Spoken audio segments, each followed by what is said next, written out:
यूनान में हादसे का शिकार होने वाली कश्ती में कितने पाकिस्तानी सवार थे, कितने समुद्र में डूब गए, अब तक पता न चल सका। बरतानवी मीडिया ने कश्ती में 400 पाकिस्तानियों के मौजूद होने का खदशा जाहिर कर दिया। बच जाने वालों के मुताबिक कश्ती डूबने से पहले ही पानी न मिलने के बायस 6 लोग मर चुके थे। डूबने से 3 रोज कबल ही इंजन फेल हो गया था। बच जाने वालों में कोई खातून या बच्चा शामिल नहीं। लापता पाकिस्तानी नौजवानों के घर वाले गम से निढाल। बताया कि स्मगलरों ने यूरोप के सुहाने सपने दिखाकर बच्चों को बरगलाया। एक नौजवान को लीबिया से इटली तक पहुंचाने के लिए 23 से 25 लाख रुपए लिए, लेकिन हादसे के बाद सब गायब हो गए। बच्चों से भी राबिता खत्म हो गया। हादसे में जान से जाने वाले 10 अफराद की लाशें नाकाबिले शनाख्त, घर वालों के DNA सैंपल ले लिए गए। वज़ीर आज़म शहबाज शरीफ का कल यौम सोग मनाने का ऐलान। कौमी परचम सरनिगू रहेगा। हादसे की तहकीकात के लिए 4 रुकनी कमेटी बना दी गई। यूनान में हादसे का शिकार होने वाली कश्ती के 12 पाकिस्तानी मुसाफिरों को बचा लिया गया। खुशकिस्मत अफराद का ताल्लुक कोटली, गुजरावाला, गुजरात, शेखुपुरा, मंडी बहाउद्दीन और सियालकोट से है। बच जाने वालों ने यूनानी कोस्ट गार्ड्स को बताया कि पाकिस्तानियों को कश्ती के निचले हिस्से में सवार करवाया गया। दूसरी शहरियत के लोग ऊपर वाले हिस्से में सवार थे। किसी हादसे की सूरत में पाकिस्तानियों के बचने के इम्कानात कम थे। यूनान ने हादसे की इब्तिदाई तहकीकात से मुतालिक पाकिस्तान को आगाह कर दिया। फरहम की गई मालूमात के मुताबिक डूबने वाली कश्ती 9 जून को लीबिया के शहर बिनगाजी से इटली के लिए रवाना हुई थी। यूनान के इलाके प्लास के करीब 14 जून को हादसा पेश आया। जिस मुकाम पर कश्ती डूबी वहां समुद्र की गहराई 5 किलोमीटर के करीब है। कश्ती के मालिक का ताल्लुक मिस्र से है।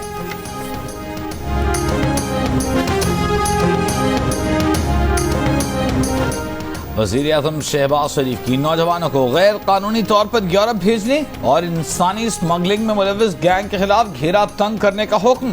पंजाब में 14 इंसानी स्मगलरों की शनाख्त हो गई। आज़ाद कश्मीर से 10 एजेंट गिरफ्तार। गिरफ्तार एजेंटों में से एक एजेंट का बेटा भी कश्ती हादसे में जाँ बहक।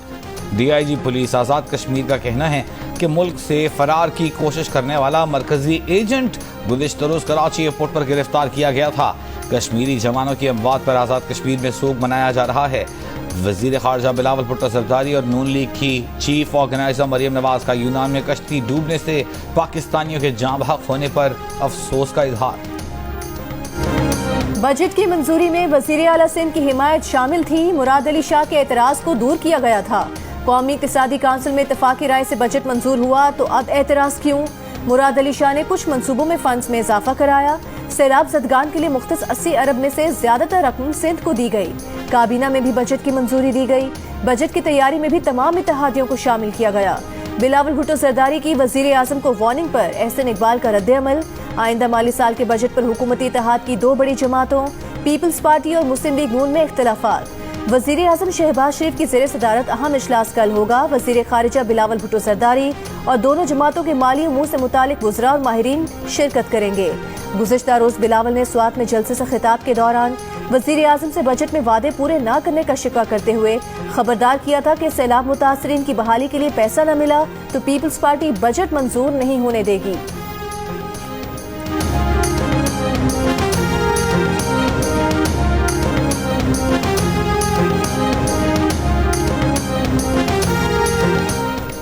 एक शहजादा कहता है कि जैसे उसने मेयर कराची का इलेक्शन जीता वैसे ही अपनी जमात को पूरे मुल्क का इलेक्शन भी जितवाएगा। अमीर जमात इस्लामी सिराजुल हक की लाहौर में न्यूज़ कॉन्फ्रेंस। कहा, बिलावल भुट्टो साहब, आप कराची के शहरियों का मैंडेट हजम नहीं कर सकेंगे। जमात इस्लामी गली कूचों चौराहों में आपका पीछा करेगी। चोरी का माल वापस लेकर कराची के अवाम को बतौर तोहफा पेश करेंगे। 23 जून को इस्लामाबाद में इलेक्शन कमीशन के सामने एहतजाज होगा। सिराजुल हक की अखलाकी बुनियाद पर कराची के मेयरशिप का हक जता रहे हैं। कराची के अवाम ने जमात इस्लामी के झूठे ख्वाबों को मुस्तरद किया है। तर्जुमान पीपल्स पार्टी फैसल करीम कुंडी का सिराजुल हक की प्रेस कॉन्फ्रेंस पर रद्द-ए-अमल। कहा, मुशर्रफ के LFO को आइन से नथी करने में जमात इस्लामी का अहम किरदार था। एक आमिर ने अब्दुल सत्तार अफगानी, दूसरे ने नेमतुल्लाह को कराची पर मुसल्लत किया था। गुंडागर्दी, धौंस धमकी से न पहले डरे हैं न अब डरेंगे।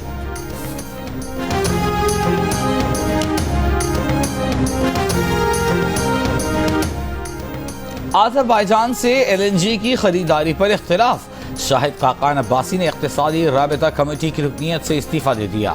जराये के मुताबिक शाहिद खाकान अब्बासी ने सरकारी कंपनी PLL के जरिए अजरबैजान से LNG खरीदने की मुखालिफत की थी। कहा था अजरबैजान से LNG कार्गो पाकिस्तान की निजी कंपनी के जरिए खरीदे जाएं। पेट्रोलियम डिवीजन ने शाहिद खाकान अब्बासी की हिदायत के मुताबिक समरी तैयार करने से इनकार किया, जिस पर उन्होंने इक्तिसादी राबिता कमेटी से इस्तीफा दे दिया। निगरान वज़ीर आला पंजाब मोहसिन नकवी की दुबई में आसिफ अली जरदारी से मुलाकात। मोहसिन नकवी ने साबिक सदर आसिफ अली जरदारी की अयादत की। साबिक सदर ने पीपल्स पार्टी के रहनुमाओं के तहफ़्फ़ुज़ात से मुतालिक भी बातचीत की। पीडीएम के सरबराह मौलाना फजलुर रहमान ने कहा है कि किसी और पर इल्जाम न लगाओ, हमने पार्लियामेंट के रास्ते आपका तख्ता उल्टा है। आपने GHQ पर हमला किया, चकदरा के किले पर हमला किया, लोगों पर गोलियां चलाई। कहा हमने पूरे मुल्क में मुजाहिरे और जलसे किए, लेकिन पुरअमन किए गमला भी नहीं टूटा। आप एहतजाज के लिए निकले और आपने रियासत पर हमला किया, शहदा की यादगारों पर हमला किया। वज़ीर दिफा ख्वाजा आसिफ ने कहा है कि चीन, अफगानिस्तान, ईरान और भारत के साथ पाकिस्तान की मुश्तरका सरहदें हैं। इन ममालिक से अच्छे ताल्लुकात चाहते हैं। अमरीका को पाकिस्तान को ऐसी सूरत हाल में नहीं धकेलना चाहिए जहां उसे मुश्किल इंतखाब करने पड़े। अमरीकी जरीदे को इंटरव्यू में कहा कि पाकिस्तान अमरीका से ताल्लुकात को अहमियत देता है और चाहता है कि रिश्ता फले फूले। पाकिस्तानी मफादात को ठेस न पहुंचाने वाली अमरीका भारत शराकतदारी से पाकिस्तान को कोई मसला नहीं।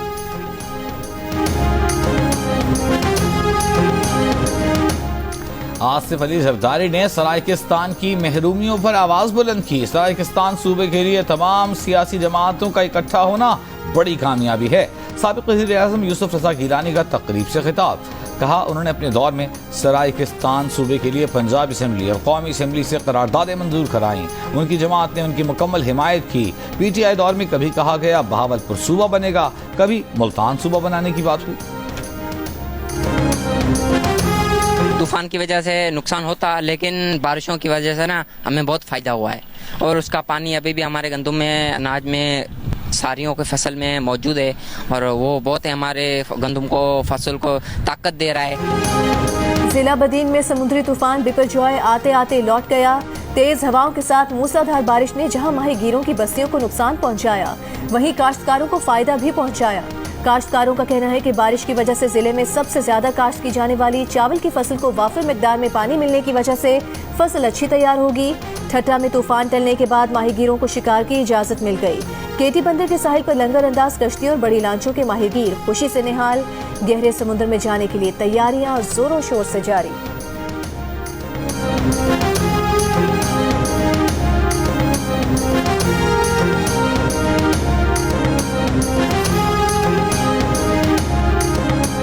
दहशतगर्दों के खिलाफ सिक्योरिटी फोर्सेस की बड़ी कामयाबी। कालादम TTP का इंतहाई मतलूब दहशतगर्द कमांडर जफर खान उर्फ जफरी दर्रा आदम खेल में हलाक। 16-17 जून की रात सिक्योरिटी फोर्सेस ने खुफिया मालूमात की बुनियाद पर ऑपरेशन किया। 2 दीगर दहशतगर्दों की शनाख्त हसन खान वल्द मोहम्मद इमरान और अनस उर्फ अली के नाम से हुई है। BLF कमांडर नवाज अली रिंद अंदरूनी लड़ाई में मारा गया। नवाज रिंद की मौत हमसाया मुल्क में पुरस्रार हालात में हुई। नवाज अली रिंद 2014 से BLF का सरकर्दा रुकन था और सिक्योरिटी फोर्सेस पर मुतादिद हमलों में मुलव्विस था। बुशरा बीबी की दोस्त फरहत शहजादी के खिलाफ गुजरांवाला में हाउसिंग सोसाइटी के मुतासरीन शिकायत लेकर नैब टीम के पास पहुंच गए। नैब लाहौर की टीम गुजरांवाला में फरहत शहजादी की मिल्कियती हाउसिंग सोसाइटी के रिकॉर्ड की छानबीन करने गई थी। मुतासरीन का कहना है जाली मालिकाना हुकूक देकर बुकिंग की जाती रही, कब्जा मिला न रकूम वापस हुई। मालिकान बड़ी रकूम बटोर कर मुल्क से फरार हो चुके, दादरसी की जाए। नैब टीम ने मुतासरीन को फरहत शहजादी और दीगर मुल्ज़िमान के खिलाफ शिकायत दर्ज कराने के लिए नैब ऑफिस लाहौर बुलवा लिया। कराची के 9 मुंतखब मेयर मुर्तज़ा वहाब और डिप्टी मेयर सलमान मुराद कल हलफ उठाएंगे। तकरीब हलफ बर्दारी गुलशन जिना पोलो ग्राउंड में होगी। Election commissioner Sindh Ejaz Chauhan mayor और डिप्टी मेयर से हलफ लेंगे। कल सिंध भर में हेड ऑफ काउंसिल्स की हलफ बर्दारी होगी। इलेक्शन कमीशन के हुकाम के मुताबिक कल सिंध में बल्दियाती इलेक्शन का अमल मुकम्मल हो जाएगा। खैबर पख्तूनख्वा के मुख्तलिफ अजला के माहौलियाती नमूनों में पोलियो वायरस की मौजूदगी की तस्दीक। कल से पेशावर, नौशहरा, मोहम्मद हंगू, खैबर, कोहाट और चारसदा में इंसदाद पोलियो मुहिम शुरू की जाएगी। पाक अफगान मुहाजिर कैंप्स और मखसूस यूनियन काउंसिल्स में पोलियो से बचाव के कतरे पिलाए जाएंगे। पोलियो टीम्स की सिक्योरिटी के लिए 14,000 पुलिस एहलकार तैनात होंगे।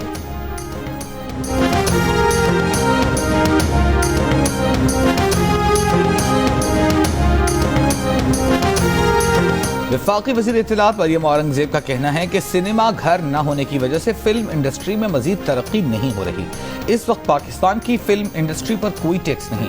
फिल्म तैयार करने वालों को आमदन पर टैक्स इस्तिस्ना हासिल होगा। National amateur film festival award के लिए हाई अचीवर्स से खिताब में उन्होंने कहा, मौजूदा हुकूमत ने फिल्म पॉलिसी में फिल्म, ड्रामा, मौसीकी की बहाली का विजन फराहम किया है।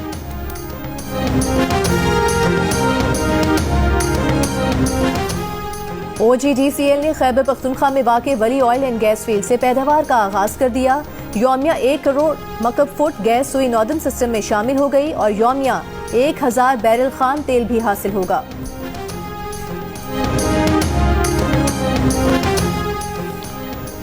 साइक्लोन बिपरजॉय डिप्रेशन में तब्दील हो गया। महकमा मौसमियात के मुताबिक साइक्लोन की बाकियात अब भी भारतीय राजस्थान में मौजूद हैं।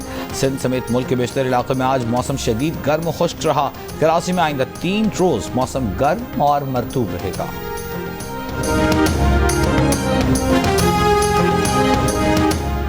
हाफिज ताहिर महमूद अशरफी ने कहा है कि 75 साल में एहतजाज हुए, लेकिन वो कुछ नहीं हुआ जो 9 मई को हुआ।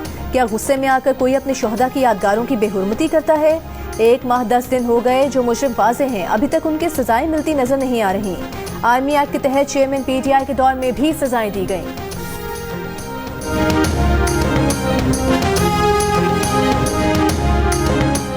भारतीय अफवाज में हर तीसरे दिन खुदकुशी का एक वाकया पेश आने लगा। भारत में 2 दहाइयों के दौरान फौजियों की खुदकुशी के वाकयात की वजह जहनी दबाव और डिप्रेशन रहा। 2001 से अब तक मुख्तलिफ वाकयात में 3300 से जायद भारतीय फौजी खुदकुशी कर चुके। 5 साल में 800 से जायद भारतीय जवानों ने अफसरान बाला के रवैये से तंग आकर खुदकुशी की। सऊदी वजीर खारिजा शहजादा फैसल बिन फरहान ने कहा है कि ईरान में सऊदी सिफारत खाना ईद उल अज़हा के बाद काम शुरू कर देगा। ईरान ने तेहरान में सिफारती मिशंस की वापसी के लिए सहूलियात फराहम कर दी हैं। उम्मीद है तेहरान के साथ ताल्लुकात की बहाली खित्ते और दुनिया के लिए बेहतर साबित होगी। सऊदी वजीर खारिजा शहजादा फैसल बिन फरहान की दौरे ईरान में ईरानी हम मनसब हुसैन अमीर से मुलाकात, बाहमी एहतराम और अंदरूनी मामलात में अदम मुदाखलत पर भी जोर। अमरीकी वजीर खारिजा एंटनी ब्लिंकन की चीनी वजीर खारिजा चिनगोंग से मुलाकात। अमरीकी और चीनी वज़राए खारिजा के वफूद के साथ 5.5 घंटे तवील मुलाकात हुई। मुलाकात के बाद एंटनी ब्लिंकन एशिया में शिरकत के लिए चले गए। पीर को एंटनी ब्लिंकन की चीनी सदर शी जिनपिंग से भी मुलाकात मुतवक्के। अमरीकी वजीर खारिजा चीनी हुकाम से 2 तरफा ताल्लुकात में बेहतरी और तजारती तनाज़ात पर बात करेंगे। एंटनी ब्लिंकन चीन का दौरा करने वाले बाइडन इंतजामिया के पहले आला उहदेदार हैं। पाकिस्तान क्रिकेट टीम ने 6 बरस पहले आज के दिन पहली मरतबा ICC चैंपियंस ट्रॉफी जीती। सरफराज अहमद की क़यादत में पाकिस्तान ने फाइनल में रिवायती हरीफ भारत को आउट क्लास किया था। फास्ट बॉलर मोहम्मद आमिर ने भारतीय टॉप ऑर्डर को तहस नहस किया। रोहित शर्मा, विराट कोहली, शेखर धवन को मैदान बदर किया। फखर जमान ने शानदार सेंचुरी स्कोर की। कप्तान सरफराज ने ट्रॉफी उठाई।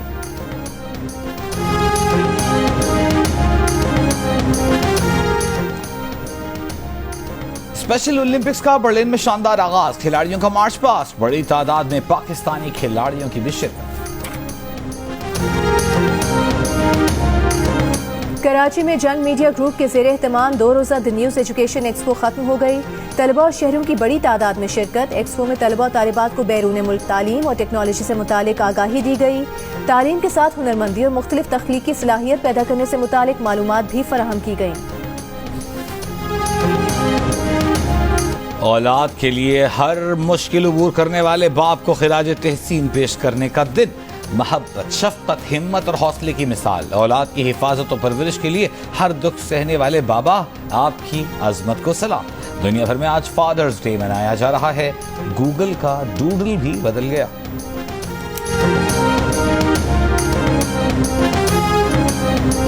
कराची के इलाके शादमान में खवातीन ने मवेशी मंडी लगा ली। भारी भरकम बैल, गाय, बकरे और छतरे खवातीन व्यापारियों के इशारों पर चलते हैं। कोयटा में मंडियों में सफाई और दीगर सहूलियात का फुकदान। कॉन्गो वायरस से बचाव के लिए स्प्रे भी नहीं किया जा रहा।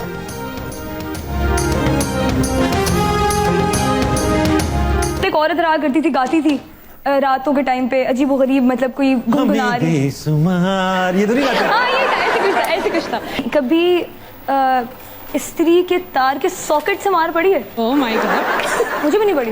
आप क्रिमिनल लॉयर बनना चाहती हैं, क्या है ये मार्केट आपको लगता है बहुत बड़ी है पाकिस्तान में क्रिमिनल्स, या आपका शौक था बचपन से? मुझे शौक था बचपन से। और मीरब अली के घर की बालाई मंजिल से कैसी आवाजें आती थीं। बचपन में शरारत करने पर किन चीजों से मार पड़ी। मीरब मुस्तकबिल में कौन सा शोबा अपनाना चाहती हैं। ताबिश हाशमी के दिलचस्प सवालात, मीरब अली के मजेदार जवाबात जानने के लिए देखें हंसना मना है, आज रात 11:05 पर सिर्फ जियो न्यूज पर।